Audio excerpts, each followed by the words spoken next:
Jesus had finished saying these things, he said to his disciples, "You know that after 2 days the Passover is coming, and the Son of Man will be handed over to be crucified." Then the chief priests and the elders of the people gathered in the palace of the high priest, who was Caiaphas, and they conspired to arrest Jesus by stealth and to kill him. But they said, "Not during the festival, or there may be a riot among the people."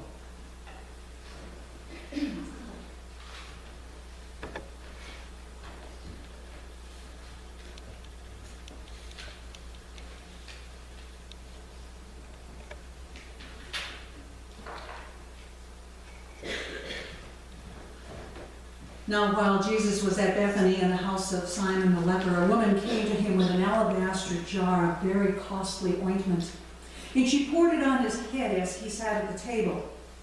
But when the disciples saw it, they were angry, and they said, "Why this waste? For this ointment could have been sold for a large sum and the money given to the poor." But Jesus, aware of this, said to them, "Why do you trouble this woman? She has performed a good service for me. For you always have the poor with you, but you will not always have me. By pouring this ointment on my body, she has prepared me for burial. Truly, I tell you, wherever this good news is proclaimed in the whole world, what she has done will be told in remembrance of her."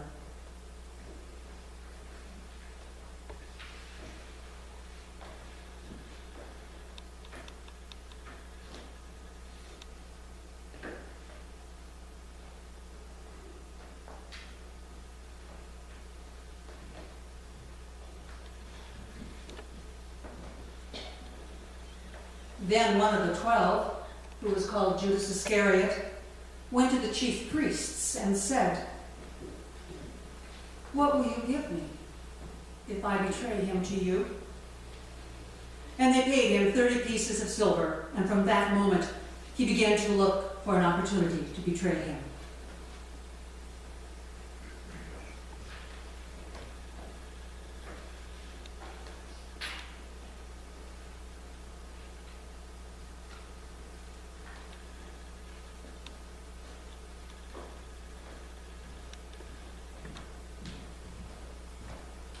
On the first day of unleavened bread, the disciples came to Jesus saying, "Where do you want us to make the preparations for you to eat the Passover?" He said, "Go to the city to a certain man and say to him, 'The teacher says, my time is near. I will keep the Passover at your house with my disciples.'"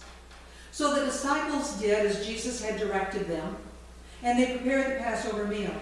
When it was evening, he took his place with the 12. And while they were eating, he said, "Truly I tell you, one of you will betray me." And they became greatly distressed. And they began to say to him one after another, "Surely not I, Lord." And he answered, "The one who has dipped his hand into the bowl with me will betray me.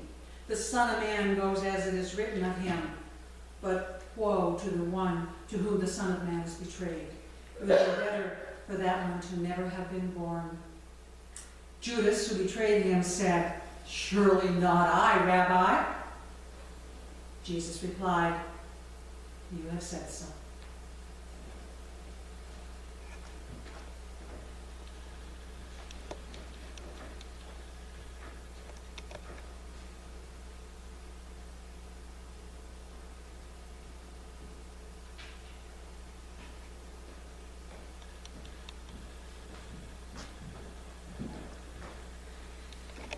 While they were eating, Jesus took a loaf of bread, and after blessing it, he broke it, and he gave it to his disciples and said, "Take, eat.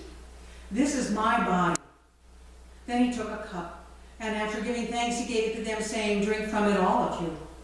For this is my blood of the covenant, which is poured out for many for the forgiveness of sins.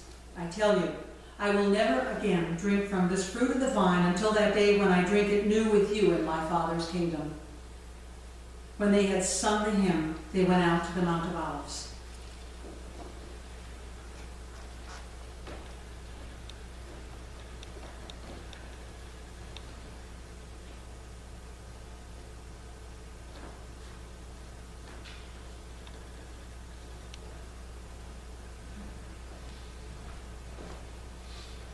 Then Jesus said to them, "You will all become deserters because of me this night, for it is written, I will strike the shepherd, and the sheep of the flock will be scattered.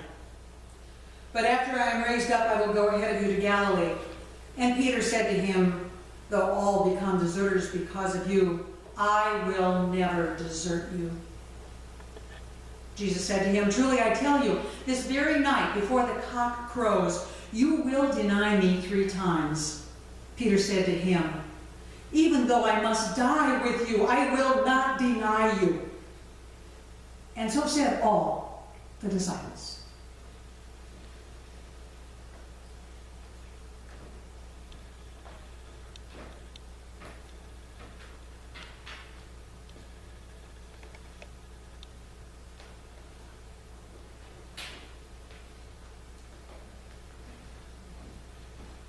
Then Jesus went with them to a place called Gethsemane, and he said to his disciples, "Sit here while I go over there and pray."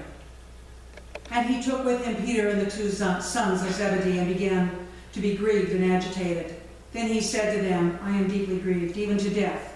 Remain here and stay awake with me." And going a little farther, he threw himself on the ground and he prayed, "My Father, if it is possible, let this cup pass from me. Yet not what I want, but what you want." Then he came to the disciples and found them sleeping. And he said to Peter, "So you could not stay awake with me 1 hour? Stay awake and pray that you may not come into the time of trial. The spirit indeed is willing, but the flesh is weak." Again he went away for the 2nd time and prayed, "My Father, if this cannot pass unless I drink it, your will be done." Again he came and he found them sleeping, for their eyes were heavy. So leaving them again, he went away and prayed for the 3rd time, saying the same words. Then he came to his disciples and said to them, "Are you still sleeping and taking your rest? See, the hour is at hand, and the Son of Man is betrayed into the hands of sinners. Get up, let us be going. See, my betrayer is at hand."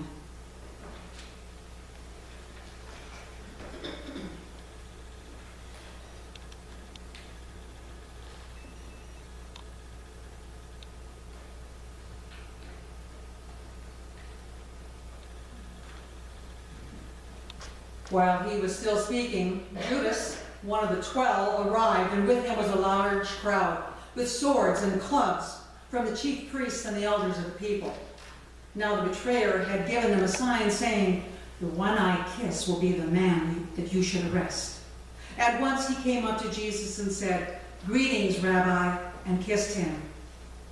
And Jesus said to him, "Friend, do what you are here to do." Then they came and laid hands on Jesus and arrested him. Suddenly one of those with Jesus put his hand on the sword and drew it and struck the slave of the high priest, cutting off his ear.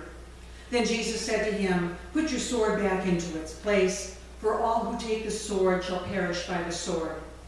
Do you think that I could not appeal to my Father, and at once he would send me more than 12 legions of angels? But how then would the scriptures be fulfilled, which say it must happen this way?" At that hour Jesus said to the crowds, "Have you come with swords and clubs to arrest me as though I were a bandit? Day after day I sat in the temple teaching, and you did not arrest me. But all this has taken place so that the scriptures of the prophets may be fulfilled." Then the disciples deserted and fled.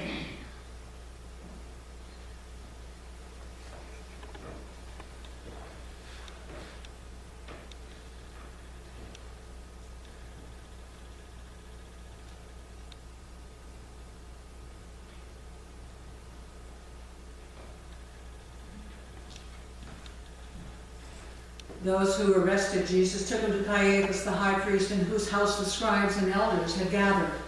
But Peter was following him at a distance, as far as the courtyard of the high priest. And going inside, he sat with the guards in order to see how this would end. Now the chief priests and the whole council were looking for false testimony against Jesus so that they might put him to death. But they found none. Though many false witnesses came forward, at last 2 came forward and said, "This fellow said, I am able to destroy the temple of God and to rebuild it in 3 days." The high priest stood up and said, "Have you no answer? What is it that they testify against you?" But Jesus was silent. Then the high priest said to him, "I put you under oath before the living God. Tell us if you are the Messiah, the Son of God." And Jesus said to him, "You have said so. But I tell you, from now on you will see the Son of Man seated at the right hand of the power and coming in the clouds of heaven." Then the high priest tore his clothes and said, "He has blasphemed. Why do we need witnesses? You have now heard his blasphemy. What is your verdict?" And they answered, "He deserves death." Then they spat in his face and struck him, and someone slapped him, saying, "Prophesy to us, O Messiah, who is it that struck you?"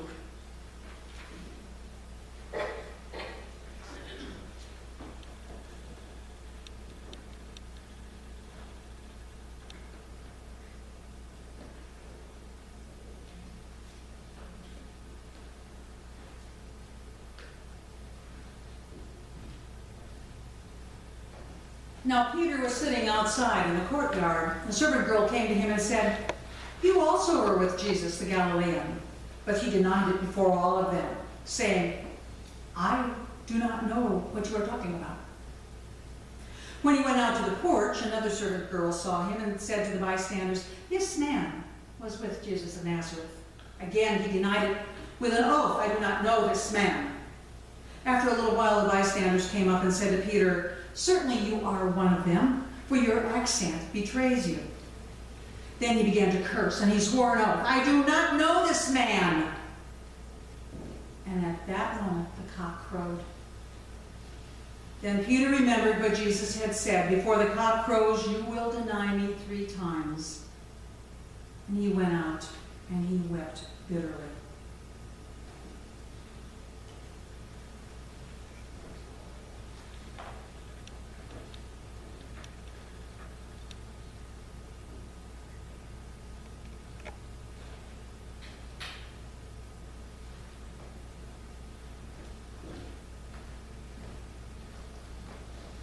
When the morning came, all the chief priests and the elders of the people conferred together against Jesus in order to bring about his death. They bound him, led him away, and handed him over to Pilate, the governor. When Judas, his betrayer, saw that Jesus had condemned, he repented and brought back 30 pieces of silver to the chief priests and the elders. He said, "I have sinned by betraying innocent blood." But they had said, "What is that to us? See to it yourself." Throwing down the pieces of silver in the temple, he departed and went and hanged himself.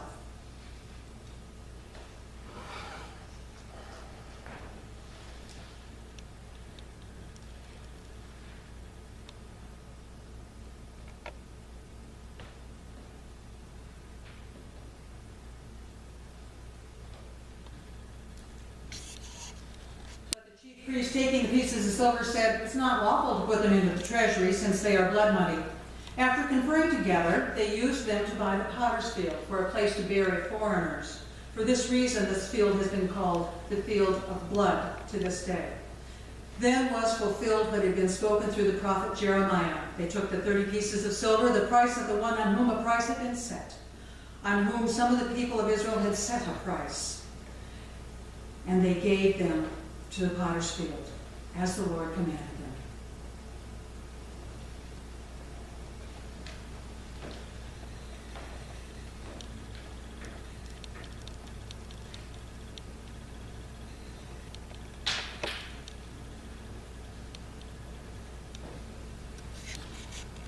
Now Jesus stood before the governor, and the governor asked him, "Are you the king of the Jews?" And Jesus said, "You say so." But when he was accused by the chief priests and elders, he did not answer. Then Pilate said to him, "Do you not hear how many accusations they make against you?" But he gave them no answer, not even to a single charge, so that the governor was greatly amazed.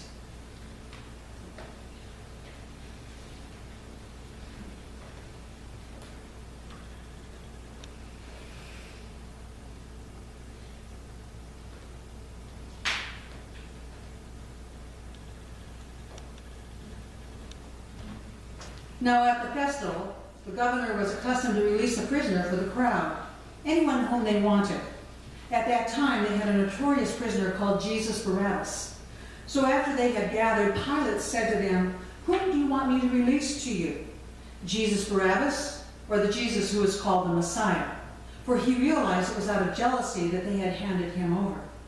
While he was sitting on the judgment seat, his wife sent word to him, "Have nothing to do with that innocent man, for today I have suffered a great deal because of a dream about him." Now the chief priests and the elders persuaded the crowd to ask Barabbas to have Jesus killed. The governor again said, "Which of these two do you want me to release to you?" And they said, "Barabbas." Pilate said to them, "Then what should I do with this Jesus that's called the Messiah?" And all of them said, "Let him be crucified." Then he asked, "Why? What evil has he done?" But all the more they shouted, "Let him be crucified."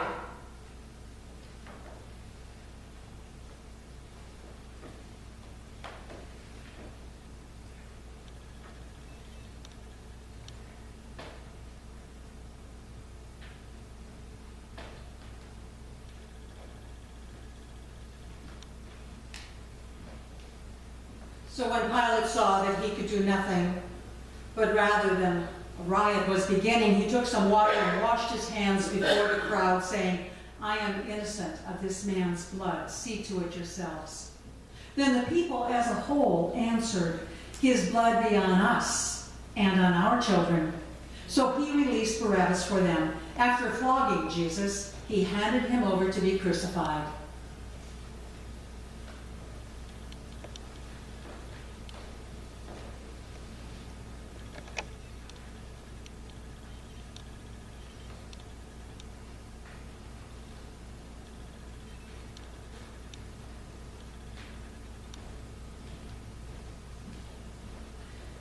Then the soldiers of the governor took Jesus into the governor's headquarters, and they gathered the whole cohort around him. They stripped him and put on a scarlet robe, and after twisting some thorns into a crown, they put it on his head. They put a reed in his right hand and knelt before him and mocked him, saying, "Hail, King of the Jews!" They spat on him. They took a reed and they struck him on the head. After mocking him, they stripped him of the robe, put his own clothes on, and led him away to crucify him.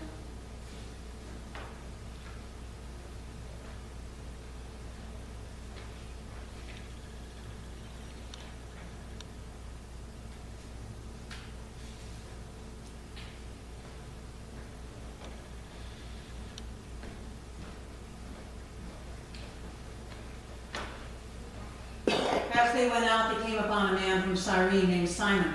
They compelled this man to carry the cross. And when they came to a place called Golgotha, which means place of the skull, they offered him wine to drink, mixed with gall. But when he tasted it, he would not drink it. When they had crucified him, they divided his clothes among themselves by casting lots. Then they sat down there to keep watch over him. Over his head they put the charge against him, which read, "This is Jesus, King of the Jews." Then the two bandits who were crucified with him, one on his right and one on his left. Those who passed by derided him, shaking their heads and saying, "You who would destroy the temple and build it in 3 days, save yourself if you are the Son of God. Come down from that cross." And in the same way the chief priests also along with the scribes and the elders were mocking him, saying, "He saved others and he cannot save himself. He is King of Israel. Let him come down from the cross now, and then we'll believe in him. He trusts in God. Let God deliver him now if he wants to. For he said, 'I am God's son.'" The bandits who were crucified with him also taunted him in the same way.